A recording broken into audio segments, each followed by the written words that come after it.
evening devotion. Sorry I haven't been around in a while doing these. I thought we'd be back to normal by now, but it looks like we're going to be postponed. And I wanted to reach out to you guys at least more than on a Sunday. So at least once a week I'll be bringing a devotion.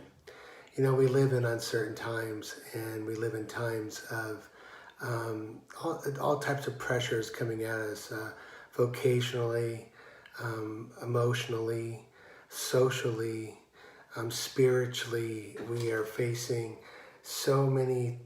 I mean, just think of your life a year ago, and maybe you were dealing with one of these areas. Being with your kids a lot also has a lot of stress. We've talked about those and being gracious with our children. But this morning, as we do face all of these pressuring times, and it's so taxing emotionally, isn't it? I find myself tired a lot more. I find myself kind of down. I call it the COVID blues at times. And this morning I was reading Psalm 142. And it really stuck out to me. I've always loved Psalm 142 because of the opening verse. As the deer pants for the water, so my soul pants for thee, or longs for thee. And for the living God, he says. And I never really thought much about the rest of the psalm, even though I've read it many times in my life. But I think because of the circumstances, it stuck out to me because I always kind of got fixated on that first verse, and the thirst of my heart, the thirst of my soul was going to be directed to God, to have him, as Jesus said, come to me, all who are thirsty, and I'll give you to drink.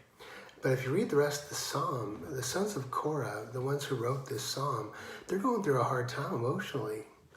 The catchphrase in this psalm repeated is, "Why are you cast down, O my soul? And why are you in turmoil within me?" He says it 3 times. And I think that's where most of us are at during this time. I mean, a lot of our worlds have been turned upside down. Losses of vocations, these restrictions. And I think we find ourselves again just being bombarded with so many mixed messages from our government, from the news, from religious leaders. And I think the real question is, and I think as we are pressured in these areas of our life, almost every area of our life, what is coming out of us? Would we say with the sons of Korah, "Oh, I thirst more for you, God"? Because I think we're to ask ourselves, why is God allowing these things to happen? Not the cause, but why is he allowing them to happen? And I think it would show us once again, are we really seeking after the Lord? Are we really saying, "Thy will be done and thy kingdom come"? Or are we still fighting for our little niches in our culture and these culture wars that we continually have? And we choose these sides, whether they be political sides or social sides or ethnic sides. And I think they rob God of his glory. Because I feel the side we need to find ourselves on is the side that gives us the satisfaction that none of those areas or none of those groups can give us. And that's a quenching for our thirst.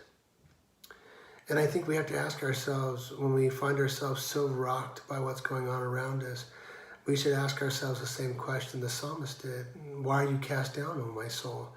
And why are you in turmoil within me?" He says, "Hope in God, for I shall say again, praise him, my salvation and my God." That's his remedy. That's his prescription. Hope in God. Praise him. And I think it's at these times that we need to rehearse, has God ever been unfaithful to you? Has he ever failed you? And I think you would say with me, no matter how hard the times you have gone through, you would say, no, he was with me and he carried me through those. He's carrying us now through these. And I think some of us are paralyzed in fear for our health. We are angry. That's how some of the things are being portrayed on the media. And I'll say this, God doesn't want us living in any of those areas. And we need to take steps day by day to not live our lives in despondence or in turmoil or being cast down and depressed. But we continually have to fight to press into God, to allow him to quench this thirst. "Oh, come to me, all who are thirsty, and I'll give you to drink. Come to me if you're hungry, I'll give you to eat. Come to me if you're tired, I will give you rest." Jesus says, come to me. Come to me. And so, beloved brethren, I would encourage you tonight before you go to sleep, read Psalm 142. Ask yourself the question of the psalm, and then really ask yourself the tough question. Am I putting all my hope in my God, the God of my salvation? Because you know what, you guys, he's with us in all of this. And he is seated on his throne. He's not, stressing out and what's going to happen. No, he knows. And so do we. So do we. Thy kingdom come, thy will be done. Why are you cast down, O my soul? And why are you in turmoil within me? Hope in God, for I shall say again, praise him, my salvation and my God. We'll see you on Sunday morning. God bless you guys. Bye-bye.